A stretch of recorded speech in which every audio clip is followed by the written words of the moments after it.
اس دنیا میں بڑے بڑے ظالم گزرے ہیں، لیکن ان کا انجام بہت زبردست اور خطرناک ہوا ہے۔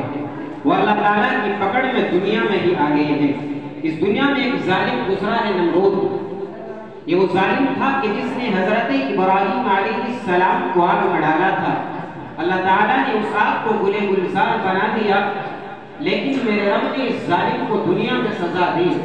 وہی لوگ جو اسے سجدہ کیا کرتے تھے، اپنا خدا مانتے تھے، وہی لوگ آج اپنا جوتا اتار کر اس کے سر پہ مارتے تھے کہ ایک لنگڑے مچھر کے ذریعے اللہ تعالیٰ نے اس کی عقل کو ٹھکانے لایا کہ جب تک کہ کوئی اس کے سر پر اپنی جوتی نہ مار دے تو اسے اطمینان نہیں ملتا تھا۔ اللہ تعالیٰ نے اس ظالم کی بھی دنیا میں پکڑ لی۔ اسی طرح ظالموں میں ایک ظالم گزرا ہے، فرعون۔ یہ وہ ظالم تھا کہ جس نے 20,000 سے زائد بچے بنی اسرائیل کے قتل کرائے تھے۔ یہ حضرت موسیٰ علیہ السلام کے زمانے میں تھا۔ موسیٰ علیہ السلام کی پرورش اسی ظالم کے گھر میں اللہ تعالیٰ نے کرائی، اور اس کی بیوی حضرت آسیہ وہ بھی موسیٰ علیہ السلام پر ایمان لے آئی، اور جو جادوگر حضرت موسیٰ علیہ السلام پر ایمان لائے ان کو بھی اس نے قتل کرا دیا۔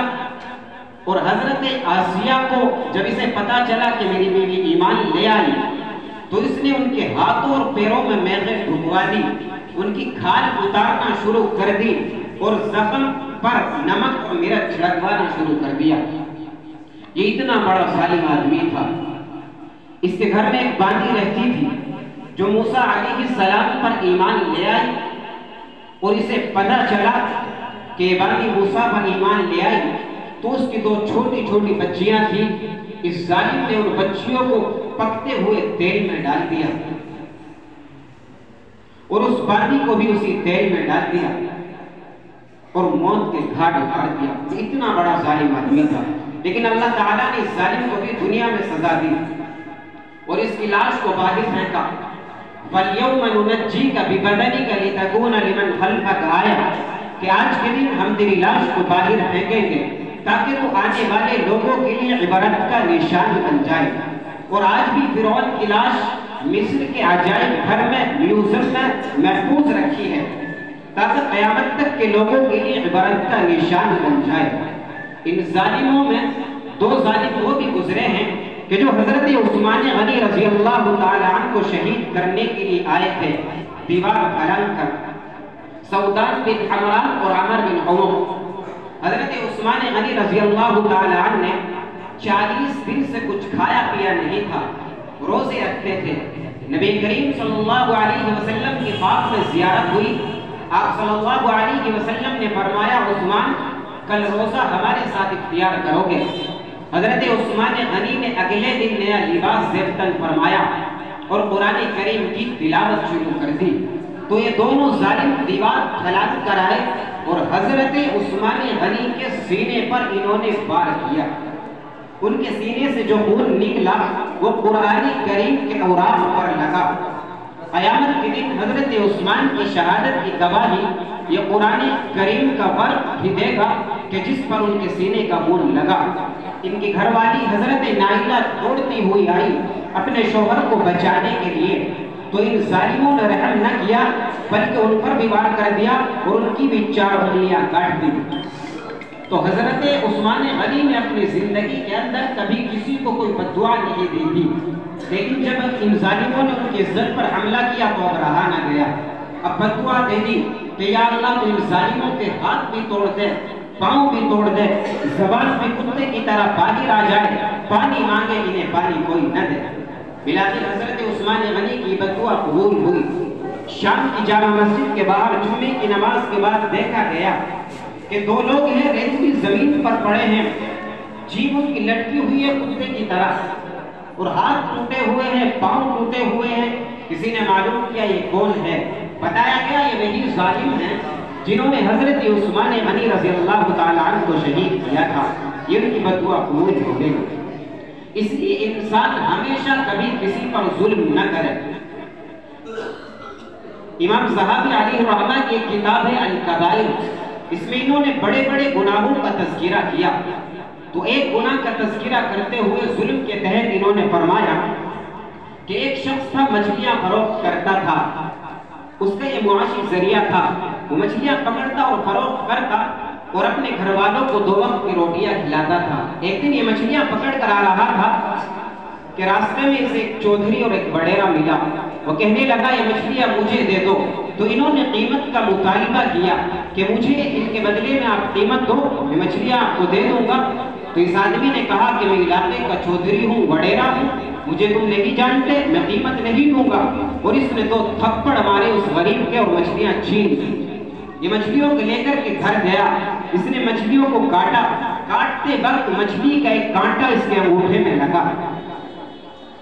اللہ کا کرشمہ دیکھیے، اس رب کی قدرت دیکھیے کہ اس کے انگوٹھے میں جو کانٹا لگا، اس کا انگوٹھا خراب ہونا شروع ہو گیا۔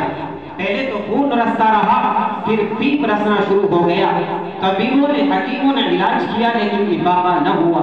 بتایا گیا کہ تیرا انگوٹھا جڑ سے کاٹنا پڑے گا ورنہ یہ بیماری آگے بڑھ سکتی ہے، لہذا اس کا انگوٹھا کاٹ دیا گیا۔ کچھ وقت گزرے لیکن پھر بھی اسے افاقہ نہ ہوا، اسے شفا نہ ملی، صحت یابی نہ ملی، یہ بڑا پریشان۔ خون اس کی ہتھیلی میں رسنا شروع ہو گیا، پیپ اس کی ہتھیلی میں رسنا شروع ہو گیا اور اس کی پوری ہتھیلی خراب ہو گئی۔ تو طبیبوں نے کہا کہ تیری اس ہتھیلی کو گٹے سے کاٹنا پڑے گا ورنہ یہ بیماری آگے راسخ ہو سکتی ہے، لہذا اس کے ہاتھ کو دوسری مرتبہ گٹے سے کاٹا گیا اور بیماری ابھی بھی نہیں رکی، شفا ابھی بھی نہیں ملی بلکہ بیماری آگے بڑھتی گئی۔ اور طبیبوں نے پھر مشورہ دیا کہ اب کی بار ہاتھ کو ہی سے کاٹنا پڑے گا ورنہ بیماری آگے راسخ ہو سکتی ہے، آگے بڑھ سکتی ہے اور نقصان بہت زیادہ ہوگا۔ آپ سوچ سکتے ہیں اس وقت کی بات ہے، پرانے زمانے کی، کہ جب بے ہوشی کے آلات نہیں تھے، انسان کا ہاتھ کاٹا جاتا تھا بیداری میں، جاگتے ہوئے آدمی کا۔ آج ذرا سا کانٹا چبھ جائے کتنی تکلیف ہوتی ہے، آپ محسوس کر سکتے ہیں۔ تو اس کی بیماری ٹھیک نہ ہوئی، اسے کوئی افاقہ نہ ہوا، شفا نہ ملی، تو اب اس کا ہاتھ 4تھی مرتبہ کندھے سے کاٹا گیا۔ اور جب یہ ہاتھ کٹوا کر آ رہا تھا، راستے میں ایک اللہ والے سے ملاقات ہوئی۔ اس نے اپنا حال بتایا کہ مجھے افاقہ نہیں ہوتا، وضو پر وضو کٹواتا جا رہا ہوں، میری بیماری ٹھیک نہیں ہوتی، مجھے شفا نہیں ملتی۔ اللہ والے نے سوال کیا کہ بیماری آپ کو لگی کیسے؟ تو اس نے بتایا کہ یہ بیماری مجھے ایک مچھلی کے کانٹے سے لگی تھی۔ اللہ والے نے سوال کیا کیا وہ جو مچھلی تم نے جس سے لی تھی اس کی قیمت ادا کی تھی؟ اس نے کہا کہ نہیں، قیمت تو ادا نہیں کی تھی۔ تو ان اللہ والوں نے فرمایا کہ تجھے اس مظلوم کی بد دعا لگی ہے، جا اور اس سے جا کر کے معافی مانگی۔ تو یہ سمندر کے کنارے پر گیا اور اسے ڈھونڈتا ہوا، تلاش کرتا ہوا اس کے پاس پہنچا، اور جب وہ شخص اسے ملا تو اس کے قدموں میں گر گیا کہ بھائی مجھے معاف کر دے، میں تیری وجہ سے بڑا پریشان، میں نے تجھے تکلیف دی تھی، تیرا دل توڑا تھا، آج اللہ تعالیٰ نے میری پکڑ فرما دی۔ تو اس شخص نے پہلے تو اسے پہچانا نہیں، جب اس نے اپنا تعارف کرایا تو انہوں نے پہچانا اور کہا کہ ٹھیک ہے، میں اللہ کی رضا کے لیے آپ کو معاف کرتا ہوں۔ اس لیے انسان ہمیشہ کبھی کسی پر ظلم نہ کرے، اللہ تعالیٰ ڈھیل ضرور دیتا ہے، وَإِنْ لَهُمْ إِنَّ كَيْدِي مَتِينٌ، اللہ ڈھیل ضرور دیتا ہے لیکن اللہ کی پکڑ بہت سخت ہے۔ إِنَّ بَطْشَ رَبِّكَ لَشَدِيدٌ، وہ رب جب پکڑ کرتا ہے تو ایسی پکڑ کرتا ہے کہ قیامت تک اسے لوگوں کے لیے عبرت کا نشان بنا دیتا ہے۔ یہ ظلم پر بات ہوئی، اب بات کروں گا میں والدین پر، کیونکہ گناہ میں نے بتایا کہ وہ ہے کہ جن کی سزا اللہ تعالیٰ انسان کو دنیا میں دیتا ہے، آخرت میں بھی ملتی ہے، دنیا میں بھی ملتی ہے۔ آج ہر نوجوان والدین کا نافرمان نظر آتا ہے، باپ کے سامنے اونچی آواز سے بولتا ہے، ماں کی باتوں کو نہیں مانتا، بوڑھی ماں چارپائی پر ہے،